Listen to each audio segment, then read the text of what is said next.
মৎস্য চাষ যখন হয়, যখন আমরা মৎস্য চাষ করি তখন একটা ব্যাপার থাকে যে এর মধ্যে ফিডের কথাটা খুব আসে, এবং ফিডটা সবসময় নিরাপদ কিনা এটাও একটা প্রশ্ন ওঠে, ঠিক না? তাহলে সেই নিরাপদ ফিডটা কি আপনারা পাচ্ছেন? পাচ্ছেন না।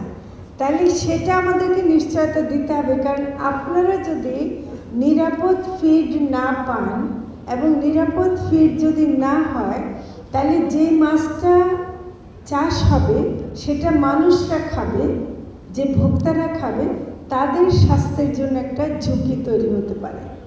এবং সে কারণে কোনো অবস্থাতে ফিড নিরাপদ নয় এমন ফিড আমরা চাই না যে বাজারে আসুন। এমন ফিড যারা উৎপাদন করেন তাদেরকে অবশ্যই সতর্ক হতে হবে এবং এখানে নজরদারিও বাড়াতে হবে। বিশ্বে মাছ উৎপাদন নিয়ে একটা উদ্বেগ তৈরি হয়েছে এই জন্যে যে জলবায়ু পরিবর্তনের কারণে, বিশেষ করে তাপমাত্রা বেড়ে যাওয়ার কারণে, এটা আপনারা নিশ্চয়ই রাজশাহীতে অনেক করেন, মানে এটা আপনাদের প্রশ্ন আকারে আসে বা সমস্যা আকারে আসে, সেটা হলো যে তাপমাত্রা বেড়ে গেলে যে পুকুরে যে মাছ থাকে বা সেগুলো অনেক সময় মরে ভেসে ওঠে এবং এই তাপটা সহ্য করতে পারে না এবং এগুলো অসহনীয় তাপ। তো সেটার জন্য আন্তর্জাতিকভাবে জলবায়ু পরিবর্তনের ক্ষেত্রে কি করতে হবে সেটা তো করাই হচ্ছে, কিন্তু আপনারাও যেন সেই প্রযুক্তিটা শিখে যান, সেই ব্যবস্থাটা শিখে যান যে মাছকে কি করে একটু ঠান্ডা রাখতে হবে বা মাছকে কি করে সেই সময় একটু মানে বাঁচার মতো পরিবেশ তৈরি করতে হবে। তো সেটাও আমার মনে হয় ব্যাপারটা নতুন, কিন্তু সেটা আমাদের করতে হবে। এবং অনেক সময় ডিজিজ, অনেক আউটব্রেক হয়, যেটা একটু আগে যিনি কিনোট বক্তব্য দিলেন অধ্যাপক আক্তার হোসেন, তিনিও কিন্তু উল্লেখ করেছেন। তো সেটা আমরা মনে করি যে এটা একটা বড় সমস্যা এবং এটা আমাদেরকে দেখতে হবে। ট্রেসেবিলিটি, এটা কিন্তু খুবই বড় একটা কথা, যে আমি চিনতে হবে তো কোথায় থেকে কোন মাছটা আসছে, কেন আসছে, এটা ট্রেস করার একটা ব্যাপার থাকে। তো সেদিক থেকে যদি আমরা আধুনিক প্রযুক্তি যেহেতু এখন আছে, আমরা তো এটা করতে না পারার কোনো মানে প্রশ্ন নেই, এটা করতেই হবে। তো ফলে এটা আমি মনে করি যে অবশ্যই করতে হবে। মৎস্য চাষ নীতি প্রণয়ন করার যে প্রস্তাব করা হয়েছে, আমি মনে করি এটা অত্যন্ত ভালো প্রস্তাব, এবং এটা করতে গেলে তাহলে আমরা নিজেরাও বুঝবো যে কি কাজ আমরা মৎস্য চাষি হিসেবে আমরা করতে পারবো আর কি পারবো না, কোন জিনিস আমাদের করা ঠিক হবে না, নীতি বিরুদ্ধ হবে। এখন অনেক কিছু বলা হচ্ছে, কিন্তু কোনো নীতি না থাকার কারণে হয়তো সেটা সবার কাছে সমানভাবে যাচ্ছে না। সেজন্য আমি মনে করি যে এটা অবশ্যই করতে হবে। আপনারা রপ্তানির কথা বলেছেন,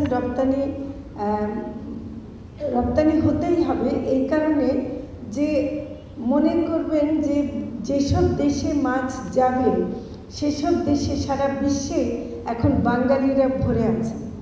আপনি আরব দেশে পাঠান, উত্তর আমেরিকায় পাঠান, ইউরোপে পাঠান, আপনার এই মাছটা কিন্তু বাঙালিরাই খাবে। এবং আমাদের প্রবাসীরা তারা এত কষ্ট করে আমাদেরকে টাকা পাঠায়, অথচ তারা যদি মাছ না পায় সেটা তো খুব দুঃখজনক হবে। তাই আমার কাছে সেটা একটা বড় প্রশ্ন। আমি মনে করি আমাদের রপ্তানির সুযোগ অবশ্যই তৈরি করতে হবে। এবং আমি শুনলাম যে কার্প জাতীয় মাছটা, যেটা এখন সম্ভবত রপ্তানি তেমন হচ্ছে না, সেটাকে কিন্তু বাড়াবার জন্য আমরা আমাদের দিক থেকে যা চেষ্টা করে সেটা আমরা অবশ্যই করব। এবং এটা হওয়া দরকার, কারণ এটা মানুষের প্রয়োজন আছে। ইলিশকে রক্ষা করার জন্য আমরা কিন্তু চেষ্টা করছি। ইলিশ মাছ যদি আপনার অ্যাকোয়াকালচারের বিষয় না, কিন্তু আপনারা অ্যাকোয়াকালচার করছেন বলে ইলিশ নিয়ে চিন্তা করবেন না, তা তো হতে পারে না। ইলিশ পছন্দ কে না করে, আর ইলিশ আমাদের গৌরব। তো কাজেই আমি মনে করি যে আমি ব্রাজিলে গিয়ে এই আহ্বান জানিয়ে আসছি সারা বিশ্বের কাছে, ইলিশ বাঁচাও, মানে সেই আহ্বানটা জানিয়েছে যে ইলিশ বাঁচাবার জন্য আমাদের যা যা করতে হয় সেটা আমরা করব। তো সেদিক থেকে আমি আপনাদের কাছেও সহযোগিতা চাই যে আমরা যেন ইলিশ বাঁচানোর কাজে আমরা যুক্ত হতে পারি। আপনারা কিছু দাবির মধ্যে যেটা আপনারা একটু বলেছেন, পুকুর সংস্কারের কথা। পুকুর সংস্কার প্রশাসনের সাথে যুক্ত বিষয়টা, আমি আশা করি যে প্রশাসন বিষয়টা দেখবেন। তবে একটা কথা এটা ঠিক যে কয়দিন আগে কৃষি জমি রক্ষার জন্য, ভূমি ব্যবস্থাপনার জন্য একটা নীতিমালা সরকার পাশ করেছে। সেখানে খাদ্যের জন্য এবং কৃষির জন্য যে জমি, সেটাতে অন্য কিছু ব্যবহার কাজ না করার কথা এসছে। তবে অনেক ক্ষেত্রে বলা হয়েছে যে মাছ চাষকেও কৃষিকাজ হিসেবে গণ্য করা যেতে পারে। তো এইটা যেখানে হবে সেখানে এই কথাটা মানে একটা লাইন যুক্ত আছে সেটাতে। এটা আমি দেখে আমার এক হিসেবে ভালো লাগলো। কিন্তু আপনাদের কাছে অনুরোধ, যেখানে ধান চাষ হয়, যেখানে খাদ্য উৎপাদন, অন্য কৃষি ফসল উৎপাদন হয়, সেখানে না করে যেখানে ওগুলি এখন করা যাচ্ছে না সেখানে আমরা যেন মাছ চাষ করি। আমি আপনাদের সাথে আছি। আপনাদের যে কোনো সমস্যা হয় আমাদেরকে বলবেন।